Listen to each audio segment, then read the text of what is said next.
Tenemos el inconveniente anteriormente mencionado en la ficha 633 con relación a la organización del contenido en la plataforma. ¿Qué les puedo adelantar de esos muchachos para que lo tengan presente? Al día de hoy no me han dado respuesta, es decir, no me han concretado una solución, simplemente me han informado que se está escalado el caso a los responsables para revisión. ¿Qué creo yo que va a suceder para que ustedes lo tengan presente? Van a restaurar una copia de seguridad del curso. ¿Esto qué implica? Que seguramente va a ser una copia que se hizo en el tiempo anterior al reporte del inconveniente. El inconveniente, recuerden, se nos presentó aproximadamente el día martes de la semana pasada para todos los aprendices de la ficha 633. Si es en el caso en el que se restaura la información a ese estado, pues todas las evidencias que han venido cargando hacia adelante no las van a tener disponibles. Entonces, por eso es que han visto ustedes que no hemos cambiado ni modificado nada en cuanto al curso 633. Importante especificarlo. No se han publicado nuevas cosas aparte de los anuncios, no se han revisado calificaciones ni evidencias, porque seguramente si se restaura una copia de seguridad, pues cae la posibilidad de que lo que hayamos hecho en ese momento o lo que hemos adelantado a partir del día lunes, pues que pueda que ser que el respaldo lo elimine. Entonces, no se ha hecho hasta el momento. A menos de que yo les notifique que pueden continuar, vamos a detener el proceso de carga de evidencias. Por eso no se ha actualizado el cronograma, por eso no se han actualizado las fechas de las evidencias. Avanzamos entonces en el desarrollo de las evidencias, pero aún no las cargamos. Todo esto para la ficha 633, que quede claro, por favor. La 634, con normalidad estamos trabajando. Entonces, como les decía, vamos a revisar el día de hoy y siguiendo pues con el tema que hablamos el día jueves, las evidencias correspondientes a la segunda actividad de aprendizaje de la actividad de proyecto número 5. Vamos a ver qué nos dice el cronograma. Voy a consultar la ficha 634, que es la que la información digamos, en este momento permanece ordenada para que nos dé una mejor guía en cómo avanzar con el desarrollo de las evidencias. Entonces vamos por aquí a ingresar a la 634, consultamos el cronograma. Andrés, respondiendo a su pregunta, de acuerdo al cronograma es que vamos avanzando en el desarrollo de las evidencias. Lo único que cambia con este cronograma con relación a lo que anteriormente habíamos trabajado es precisamente la fecha de entrega final. Yo les decía, toda esta actividad de proyecto la vamos a tener disponible para entrega de las evidencias hasta el 7 de julio. ¿Por qué lo vamos a hacer así? Porque las evidencias tienen que ver todas con la temática y lo que yo quiero es que las vayan construyendo, al final pues tengan un producto mucho más sólido. Entonces consulto la guía de aprendizaje número 5 y consulto el cronograma. A ver.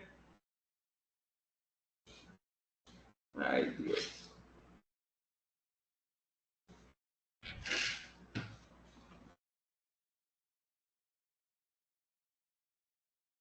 Con relación a GitHub, que seguramente se están preguntando dónde vamos a cargar los proyectos y cómo lo vamos a integrar. La semana pasada envié la solicitud, estoy ya esperando que me den respuesta de acuerdo al protocolo de GitHub para que nos habiliten toda la plataforma educativa de ellos para poder hacer seguimiento a los proyectos. Eso no implica nuevamente que no podamos avanzar. Vamos a continuar con el temática y una vez yo les manifieste que no hay ningún inconveniente, empiezo a solicitarles esas evidencias particularmente y que las puedan integrar en el proyecto en GitHub y en el caso de la ficha 633 que las puedan cargar en la plataforma. Entonces vamos por aquí a hablar nuevamente de la actividad de proyecto número 5. Recuerden que estamos tocando toda la temática con relación a la interfaz gráfica propiamente, no de diseñarla, bueno, un poco de diseñarla, pero construirla finalmente. Entonces hay ciertas cosas que vamos a revisar. La semana pasada estuvimos hablando de esta actividad o de esta actividad de aprendizaje y la evidencia número 1. Construcción del prototipo. En ella, ¿qué estuvimos hablando? Básicamente desde un boceto, cómo construimos a partir de un boceto, qué debemos tener en cuenta, digamos, en el desarrollo de las evidencias, en este caso particular, en los prototipos, el frontend de lo que puede ser nuestra aplicación web. Vamos por aquí, estuvimos hablando de bocetos básicamente, wireframe, mockup, o prototipos de alta fidelidad. Nos preguntaban 3 pantallas en ese momento, o la pantalla para iniciar sesión, o la vista para hacer más, utilizar términos más acertados en el frontend, utilizados en el frontend, la vista de iniciar sesión, la vista de registrarse, y finalmente la validación en cada una de esas vistas. Eso es básicamente lo que nos estaban solicitando en el taller anterior, ¿cierto? ¿Qué más, qué otra evidencia nos estaban solicitando? ¿Solo era eso? En cuanto a términos de calidad, la segunda parte del taller, ¿qué entendían ustedes de usabilidad? ¿Cuáles eran los estándares de calidad y qué tecnologías podían implementar para la calidad? Para mejorar la calidad o asegurarse por lo menos que la calidad era lo suficientemente buena. Hoy vamos a hablar de la segunda evidencia. Les decía yo, no la segunda actividad de aprendizaje, sino la segunda evidencia. Nociones y reglas de usabilidad y accesibilidad en aplicaciones independientes y web. Aquí hace referencia a esto de aplicaciones independientes, aplicaciones de escritorio, aplicaciones en otros ecosistemas, como puede ser móvil. Para eso vamos a leer el material de formación aplicaciones web y les voy a dar ciertas recomendaciones sobre todo el día a día y lo que nosotros entendemos, digamos, lo que ¿cómo se diría? El negocio o hoy en día se visualiza o la tendencia al usar las aplicaciones propiamente. Entonces vamos a ver de qué se trata esa evidencia. Como les mencionaba anteriormente, nos habla de diseño de aplicaciones web. Voy a ir al contenido del curso, voy a buscar el material de formación que está por acá en fase de análisis, actividad de proyecto número 5, diseño de aplicaciones web. No recuerdo si ya lo habíamos revisado la semana pasada, pero pues nos sirve como punto de partida. Nos brindan herramientas para la construcción de interfaces gráficas, especialmente para entornos web, tecnologías, es decir, nuestras aplicaciones. Se presentan conceptos y guías básicas para la construcción desde cero de un proyecto a partir de estrategias de caso de estudio. Entonces, ¿qué tenemos que tener en cuenta? Básicamente vamos a trabajar sobre tecnologías web, todo lo que interfiere en la consulta del sitio web y el funcionamiento del Internet como tal. Entonces, hay cositas que debemos tener en cuenta. ¿Listo? ¿Cómo se navega por los sitios web? Es supremamente importante. El patrón tradicional, esto ya lo habíamos conversado anteriormente. Importante hoy en día tener en cuenta que la web, casi el 95% de los sitios que nosotros consultamos en algún momento lo hemos hecho a través de nuestro dispositivo móvil. Entonces, digamos que la web hoy en día tiene esas dos grandes ramas, las aplicaciones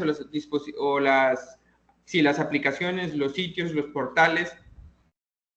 Todo lo que nosotros consultamos a través de la pantalla de un escritorio, de un dispositivo de escritorio, bien sea portátil o una pantalla mucho más grande como la que yo estoy usando, o una tablet, que tienen una proporción rectangular de ancho por alto horizontal, ¿cierto? De esta manera más o menos. Eso es importante cuando estamos diseñando y definiendo la interfaz gráfica. Entonces nosotros usamos una relación por darles un ejemplo, 16:9, que es la que siempre normalmente utilizamos en un escritorio, ¿cierto? En una pantalla de escritorio, en una pantalla portátil. Que cambia el tamaño es cierto, pero por lo general la relación aspecto es más ancho que alto en escritorio. Cuando nos vamos a móvil o a dispositivos móviles, esa relación cambia. De hecho, las tablets tienen los dos tipos de relaciones. Entonces, cuando nosotros nos cambiamos a móvil, ustedes ven que la relación de aspecto cambia. Ya no es así, sino que es así. Alto, más alto que ancho. Una relación de 4:3. ¿Y esto qué importancia tiene y por qué lo menciono en este momento, al momento precisamente de diseñar la aplicación web? Pues como lo mencioné anteriormente, en algún momento de la vida, cada uno de los sitios web que nosotros utilizamos los hemos consultado a través de nuestro dispositivo. Quiere decir que nuestras aplicaciones en algún momento van a ser consultadas a través de los dispositivos móviles, por lo cual tenemos que tener en cuenta en nuestro diseño y en nuestra interfaz la posibilidad de que el usuario consulte satisfactoriamente nuestra aplicación, nuestro diseño, nuestro portal, nuestro sitio, lo que estamos nosotros desarrollando. Y adicionalmente a tener en cuenta la manera en que interactúa el usuario con nuestra aplicación o con nuestro producto. ¿A qué me refiero? Cuando utilizamos un escritorio, por lo general, utilizamos el mouse o el cursor del mouse.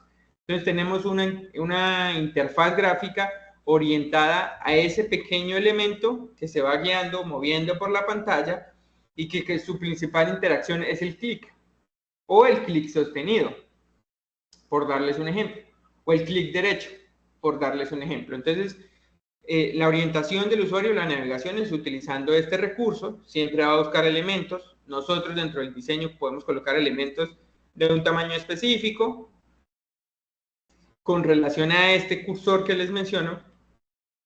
¿Y qué pasa cuando lo cambiamos a un dispositivo móvil? La interacción cambia totalmente, porque ya no hay un cursor, sino que el usuario interactúa con digamos, con el pulgar, o en este caso, mejor con el dedo índice, ¿cierto? Y con la sensación de tocar. ¿Y por qué les digo la sensación? Porque cuando nosotros diseñamos un sitio web para un escritorio, tenemos el clic derecho, o tenemos el arrastrar y soltar, ¿cierto? Y por el caso contrario, cuando ese escritorio o cuando ese dispositivo, o cuando ese portal web o ese sitio web cambia a un dispositivo móvil, esa función ya no existe. Existe el permanecer o el touch que nosotros utilizamos, pero de pronto el clic derecho no lo utilizan tal cual. ¿Qué tendrían que hacer? Darle la posibilidad de que cuando sea con 2 dedos, que es lo más natural, salga la opción de clic derecho. Entonces vemos cómo la interacción del usuario puede cambiar en torno al dispositivo y precisamente eso es lo que nos mencionan aquí. Cómo se navega por las aplicaciones móviles, cómo se navega, cómo el usuario interactúa con el dispositivo y a su vez el dispositivo cómo interactúa con el proyecto, con el producto digital que estamos nosotros desarrollando. Entonces, precisamente se busca definir un sistema de interacción o pensar en la interacción. No quiere decir que lo debemos hacer, no quiere decir que en este punto nos debemos que tener expertos, pero sí son importantes esos conceptos al momento de empezar a diseñar, o por lo menos es importante mencionarlos. Los conceptos, diría yo, más importantes, en este momento, a partir de la construcción de los conceptos, como lo mencionan aquí, de pronto, aquí ya un ejercicio mucho más práctico, pero de pronto, que nos falta mencionar en términos de usabilidad y accesibilidad. Son los términos de usabilidad y accesibilidad. Entonces, ¿qué otra cosa tenemos de tener en cuenta? Si la gran mayoría de los usuarios en algún momento van a hacer de nuestro producto digital a través de móvil, seguramente nuestros esfuerzos deben ser orientados a esa interfaz gráfica. Y a mí lo que me parece supremamente interesante y me parece comunicarles es cómo un producto digital puede cambiar o cómo la industria de los sistemas y del software puede cambiar otros aspectos de las vidas de las personas. Entonces ustedes dirán, pero ¿por qué hay que llegar a tanto nivel de detalle y tanto trabajo para una simple interfaz? Y eso es a lo que me refiero. Puede que una sola interfaz o un producto digital, solamente el diseño de un producto digital implique mucho más allá que el hecho del usuario consultar. ¿A qué me refiero? No sé si han visto un documental en Netflix que se llama El dilema de las redes sociales. De hecho, los invito a que lo vean desde el área del desarrollo de software, todo lo que implica. Y me parece sorprendente desde el área del desarrollo de software el nivel de detalle con el que definen la interfaz gráfica de la aplicación móvil o de las aplicaciones que mencionan ahí, particularmente las versiones móviles, porque son diseñadas, cada acción, cada elemento gráfico, cada cosa que se hace dentro de la aplicación es diseñada para capturar el usuario. Entonces allí en este documental hablan de las redes sociales evidentemente que más utilizamos. Facebook, Instagram, Twitter, todas estas cosas. Y el trasfondo que existe en la posibilidad del usuario de darle un me gusta a una publicación, lo que implica socialmente, lo que implica para el usuario, solamente por un elemento gráfico que un diseñador puso allí, que de trasfondo están incluso psicólogos evaluando qué va a pasar con el usuario para capturarlo, para hacer un perfil, para poder enviarle publicidad, todo lo que eso implica a partir de la interfaz gráfica. Entonces es supremamente importante, o me parece a mí supremamente interesante y importante el hecho de que una microinteracción o una cosa que nosotros diseñamos puede ser determinante en el éxito del producto digital. No para este proyecto que estamos construyendo, sino piénsenlo más a futuro. Imagínense ustedes trabajando para, por ejemplo, Netflix, para Spotify, para no sé, cualquiera de las 5 grandes, por alguna razón estén en ese momento trabajando y dentro de las tareas que tengan una sola reunión solamente para hablar de la interfaz gráfica. Es decir, tiene mucho de importante todo lo que puede estar en torno solamente a la interfaz gráfica, tener claro los conceptos que les menciono, de usabilidad, de cómo interactúa el usuario, de cuánto permanece mirando la pantalla, de qué contenido viene a continuación, cómo le doy una respuesta afirmativa. Todo eso no implica, insisto, que lo vamos a ver hoy, pero está muy relacionado y es algo que me gusta a mí mencionar, porque cuando nosotros nos metemos en esta área, digamos, no vislumbramos todo lo que implica un producto digital o lo que puede llegar a ser un producto digital, o lo que implica así construir un producto digital, o el nivel de detalle que ha llegado a tener hoy en día un producto digital, como por mencionarlo, en los casos que me parecen a mí supremamente interesantes de analizar. ¿A dónde voy con esto? Para que lo tengamos en cuenta. Los conceptos de uso, precisamente, y eso sería lo que hablaríamos en términos de usabilidad. ¿Qué es la usabilidad? Básicamente la posibilidad de usar naturalmente el producto sin ninguna interacción adicional. Les doy un ejemplo para ser más exactos. ¿Cuántas de ustedes o de los familiares de mayor edad o menor edad que ustedes, digamos que nosotros medianamente manejamos bien todo lo que tiene que ver con el ecosistema digital y la web particularmente, nos navegamos bien a través de los sitios, pero ¿cómo ha sido con usuarios de otras edades que no son tan nativos digitales, por usar un término? ¿Cómo ha sido con otros usuarios más nativos digitales que nos sorprende la habilidad con la que los niños de menor edad navegan y encuentran las funcionalidades? Todo eso va en torno a lo fácil de usar de los productos digitales hoy en día y la usabilidad que eso conlleva. De hecho, una anécdota también que me gusta mencionar en términos de diseño y de usabilidad, interacción e interfaz gráfica fue la construcción del primer sistema operativo de Apple. Y cuando estuvieron elaborando el manual del sistema operativo, cuando lanzaron la primera Macintosh y la interfaz gráfica y el mouse, una de las condiciones que Steve Jobs le definió al equipo de desarrollo es que no podía tener un manual. O si debía tener un manual, el manual debería ser tan sencillo como para que lo necesitaran niños de preescolar. Es decir, ni siquiera niños de preescolar necesitaban usar un manual para diseñar ese producto. Digamos que allí radica el éxito y el boom en términos de diseño de lo que fue el primer sistema operativo macOS o OS X cuando se lanzó. Si ustedes pueden buscar en internet e investigar acerca de eso, van a ver el cambio de precedente o el cambio de juego que hubo con relación a los otros sistemas operativos que existían. Que en ese momento todo era pantalla, todo era consola. Cuando llegó la interfaz gráfica y el escritorio como tal, fue una cosa totalmente diferente que cambió el juego para los usuarios, para el bien de los usuarios. Entonces, el término de usabilidad es la facilidad de uso de la aplicación. Otro ejemplo particular hoy en día, ¿cuántos de ustedes han tenido que leer el manual para navegar en WhatsApp, por ejemplo? O sus familiares han tenido que usar el WhatsApp, perdón, un manual de WhatsApp para poder interactuar o empezar a chatear. A muchos les explicaremos una cosa por hacer, pero lo directamente necesario, que es iniciar y empezar a escribir, desde ya lo hacen. O sea, nos parece natural hacerlo. Y eso precisamente es una de las cosas importantes en términos de usabilidad. Entonces, ¿de qué se trataría el concepto de usabilidad? ¿Cómo podemos garantizar en términos de esos conceptos la calidad? ¿Qué herramienta podemos implementar cuando estamos hablando de usabilidad? ¿Qué otra cosa cabe mencionar en este punto que no está en el material de formación, pero que yo lo he mencionado anteriormente?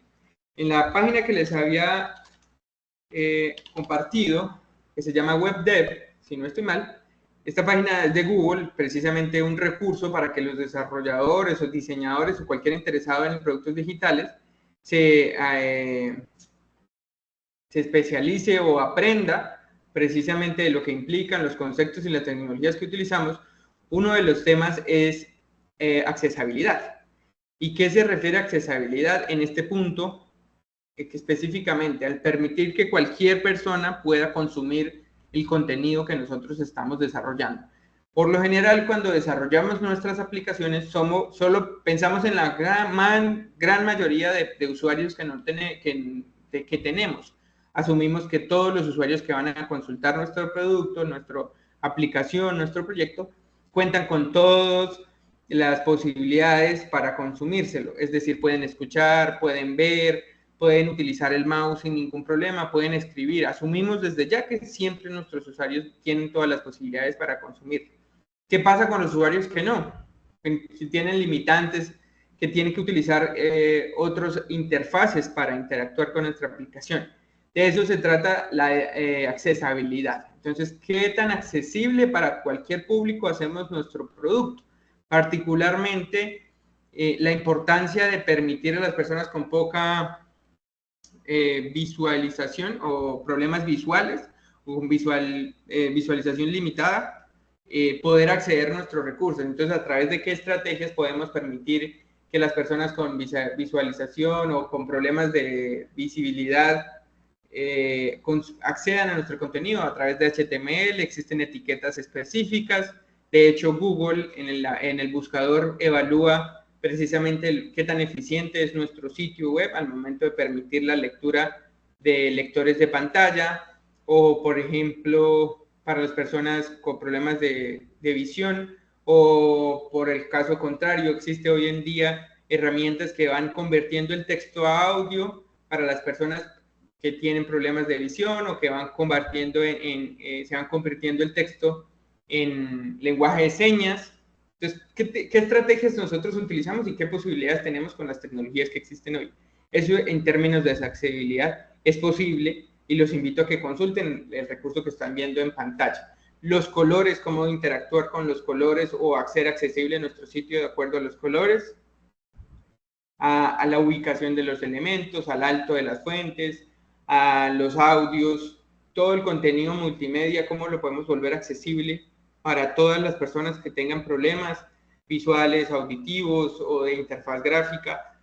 Por ejemplo, no sé si vieron la noticia, otra anécdota, recientemente Neuralink, que es una filial de Tesla y de Elon Musk, lanzó un implante cerebral que le permite a personas con parálisis controlar un computador, por ejemplo. ¿Cierto? Entonces es básicamente le hicieron un implante en el cerebro y él puede controlar el mouse del dispositivo simplemente utilizando, digamos que pensamientos, a través de señales eléctricas del cerebro a los nodos que están conectados, y ahí se puede controlar el dispositivo. Entonces tal vez una interfaz gráfica como una aplicación que tenga demasiados elementos y que sean muy pequeños, puede que sea muy agotador para esa persona manejarlo. Tal vez lo mejor sería grandes elementos donde el mouse se tenga que desplazar lo mínimo posible, ¿cierto? Porque pues, queremos que él acceda rápidamente a la acción que vaya a usar, y cómo la interfaz puede permitirle a él entonces navegar. Si lo tenemos en cuenta nosotros el producto que estamos desarrollando. Entonces es supremamente interesante que puedan leer eso también, muchachos. Bueno, aquí Andrés Mauricio está mencionando otras interfaces para el contenido que de pronto no había contemplado, pero ¿cómo va a interactuar nuestra aplicación, o qué conceptos debemos tener en cuenta en el producto digital que vayamos a construir, por ejemplo, en realidad aumentada, ¿cierto? O en realidad virtual, que son dos cosas totalmente diferentes. Realidad aumentada y realidad virtual son cosas diferentes. ¿Cómo de pronto podemos acceder, o qué se tiene que tener en cuenta si en algún momento se logra acceder al dispositivo, o ese tipo de cosas? Es supremamente interesante en el momento de construir o diseñar una aplicación. Volviendo y aterrizando un poco acá lo que nos están solicitando, precisamente reglas de usabilidad y accesibilidad. Entonces, ¿qué debemos tener en cuenta en términos de accesibilidad? Es lo que les menciono, para cualquier persona, cómo se evalúa la accesibilidad, cómo los navegadores evalúan la accesibilidad, qué herramientas tenemos nosotros para usar o para mejorar la accesibilidad de los contenidos que estamos utilizando. En este caso, fíjense, el teclado, JavaScript, imágenes, colores y contraste, todo lo que tiene que ver con eso. Y para eso van a elaborar un documento precisamente que les defina, o que definan, en el que ustedes van a definir esos conceptos utilizando sus propias palabras, lo que entiendan por esos conceptos y por qué es importante entender ustedes que es importante.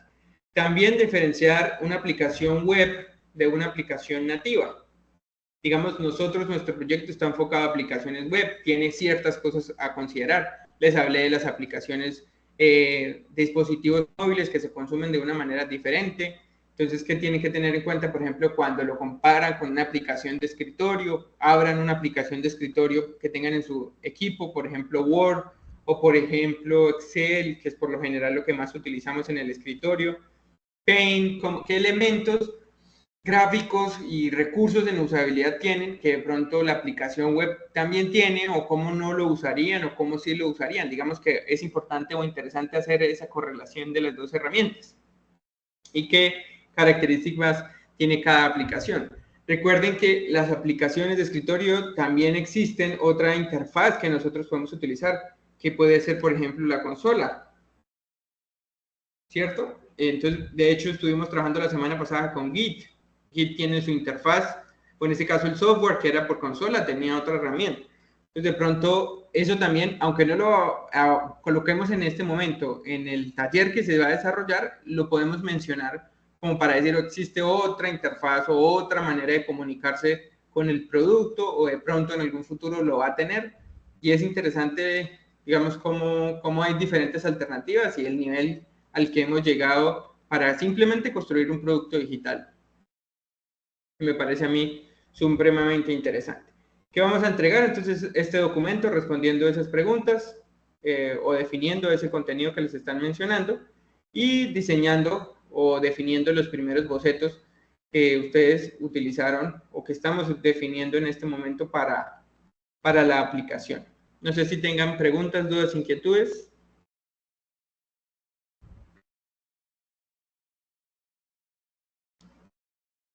Andrés, ¿lo escucho? Profe, hoy en día, digamos que las aplicaciones de escritorio, o por ejemplo, Sí, hoy no se han nombrado, esas ya son ya poco utilizadas. Hoy en día se han vuelto como algo, una mezcla, ¿no? Entre híbridas sí. y nativas. Bueno, las nativas son las que son del propio sistema operativo, las que desarrollan para que funcione, por ejemplo, en tienen ciertas funcionalidades para un sistema operativo. Digamos, las web, ya es la que funciona con el navegador, sino que hay aplicaciones de escritorio que, por ejemplo, el Office, ¿no? El Office, yo conozco que hay como tres formas de instalación. Hay una que es la de la tienda, la del escritorio, Sí, y hay otra que es por aparte, si se instala como un servicio. Y entonces ahorita hay plataforma, hay, digamos, una que se instala, eso que se llama, eso que es relacionado con PAX, SAX, el otro se me olvidó cómo era, IXAX, IXAX. Son los servicios que Access. se alojan en la nube y eso. Y muchas de las aplicaciones utilizan mucho de eso, de esos servidores, y dependen de la web para conectarse. Hay unos que Sí. funcionan, por ejemplo, cuando tienen conexión, funciona de manera local, cuando ya no tienen conexión. Pero cuando ya se conectan, se sincroniza. Hoy mucho las aplicaciones funcionan de esa manera. Sí, por ejemplo, por mencionar la web en el entorno de escritorio en el que usamos normalmente. Digamos que en los años 90, a finales de los años 90, 2000, antes de que existiera un boom como tan grande del Internet y particularmente todo tiene, digamos que ese boom tan grande fue desde el nacimiento de HTML5 aproximadamente en el 2008 y curiosamente el boom de esa tecnología, HTML5, CSS3 y el JavaScript que conocemos hoy en día, nace a partir de el nacimiento del iPhone. Es decir, este dispositivo, al ser básicamente un pequeño computador, permitió acceder a más cosas al usuario desde ese pequeño dispositivo. Entonces, para interactuar con ese dispositivo, nace la necesidad de que el Internet sea más rápido para ese dispositivo, que esté disponible en cualquier lugar. Entonces, eso trae otro boom, crecimiento de la red a través de la red móvil, por decirlo de alguna manera, nace el 3G y luego el 3G pues viene el 4G. Y luego de que nace el dispositivo, entonces el navegar en Internet. Si pueden, por favor, investiguen y encontrarán que el primer iPhone no tenía un navegador, o incluso en la primera prueba del iPhone el navegador colapsó. De hecho, es caso curioso porque Steve Jobs, cuando lo está presentando, le dice a la gente que no utilice la red móvil para que la página le carga. Y ya estaba funcionando el navegador, tenía pocas aplicaciones. Después de este dispositivo nace el boom de las aplicaciones móviles, pero las aplicaciones móviles funcionan con Internet. Entonces, al navegar en Internet es mejor que navegue en la web. Y todo eso en torno digamos, a la necesidad de estar interconectados y de estar accediendo a información y más información. Y de hecho, la tendencia, como se pueden dar cuenta por la pantalla que les estoy mostrando, es que cada vez más y más vamos a utilizar, es consumir Internet directamente. Tanto así que la apuesta de Google, precisamente, para las aplicaciones, perdón, para los dispositivos que estén desarrollando, digamos que los tres grandes computadores en dispositivos o en venta de dispositivos son Apple, evidentemente, Microsoft con Windows, y la alternativa de Google o la apuesta de Google es Chrome OS, un sistema operativo que simplemente utiliza al mínimo el dispositivo cliente. Todo lo que se utiliza es un navegador Google insertado en el dispositivo y que a partir de ahí se utilizan todas las aplicaciones, pero todas las aplicaciones son en versión web. Entonces ellos tienen las spreadsheets, las hojas de cálculo de Google, que trabajan sin Internet, pero que finalmente necesitan Internet para interactuar. Cuando las tienen en Internet, lo mismo las presentaciones, los documentos, todas las aplicaciones básicamente utilizan o se basan en aplicaciones y tecnologías web. Particularmente la apuesta es esa. ¿Qué viene a continuación? Si se pueden ustedes dar cuenta. Lanzaron recientemente los Vision OS, que es el otro dispositivo de Apple. Necesita Internet para interactuar. O finalmente el usuario busca es acceder a más recursos y esos recursos los consigue en Internet. El día lunes, si no estoy mal, lanzaron o anunciaron la última versión del sistema operativo de Apple, que se llamaría iOS 18. Y el boom en ese momento era por cómo iba Apple a utilizar la inteligencia artificial. Con el boom de la inteligencia artificial viene el consumo o el grande consumo y procesamiento de datos. Quiere decir que los dispositivos con los que nosotros estamos no van a ser capaces de utilizar esas nuevas tecnologías. Van a necesitar los servidores en línea para hacer el procesamiento de datos. Entonces esto se va a convertir, en lugar de tener grandes capacidades de procesamiento, se va a convertir en tener la mayor posibilidad de acceder a Internet, hacerlo lo más rápido posible, la conexión. Digamos que al futuro esto se convertirá en simplemente batería y RAM como tal para acceder a Internet y hacer todo en Internet y a partir de ahí descargarnos lo que nosotros necesitemos. Otra gran cosa que podemos analizar en cuanto a Internet y a la web como tal es el despliegue de los satélites por parte de Elon Musk con SpaceX y Starlink. Están haciendo básicamente una cobertura completa del mundo con satélites para ofrecer Internet de alta velocidad. Entonces nos estamos dando cuenta que el futuro simple va a ser la web y que los dispositivos van a ser cada vez más portátiles. Va a llegar a un punto en el que cualquier persona o simplemente utiliza el dispositivo, no tiene un computador, no tiene un computador, simplemente se conecta a una fuente, una estación, coloca su dispositivo móvil y utiliza una pantalla y un teclado, pero lo demás lo hace a través del dispositivo. Incluso dispositivos alternativos, como por ejemplo pueden ser solo audífonos inteligentes y a partir de ahí conectado a Internet y todo el procesamiento va a ser externo. Eso digamos que es lo interesante y las posibilidades que vamos a tener. Entonces todo eso implica la interfaz, la interacción, cómo interactúa el usuario, cómo recibe la información, porque al final del día eso es para lo que nosotros estamos trabajando. Simplemente una manera de organizar la información y mostrársela al usuario. Al final del día la web es eso, información organizada o diseñada o mostrada de alguna manera, en el que queremos capturar al usuario, queremos solucionarle un inconveniente o queremos ofrecerle, venderle algo, pero al final del día es información. Y lo que le importa al usuario es cómo interactúa con ella, qué tan rápido lo hace, qué tan amigable lo hace, qué tanta retroalimentación le hace, cómo lo ve, cómo llega a él más fácilmente. Al final del día todo eso tiene que ver con accesibilidad, usabilidad y la interfaz o la interacción que el usuario puede tener con la aplicación. El tema es supremamente interesante, los invito a que si les apasiona, como pueden darse cuenta, como a mí me apasiona, pues investiguen un poco más y seguimos charlando el asunto. Me parece muy interesante. Preguntas, dudas, inquietudes.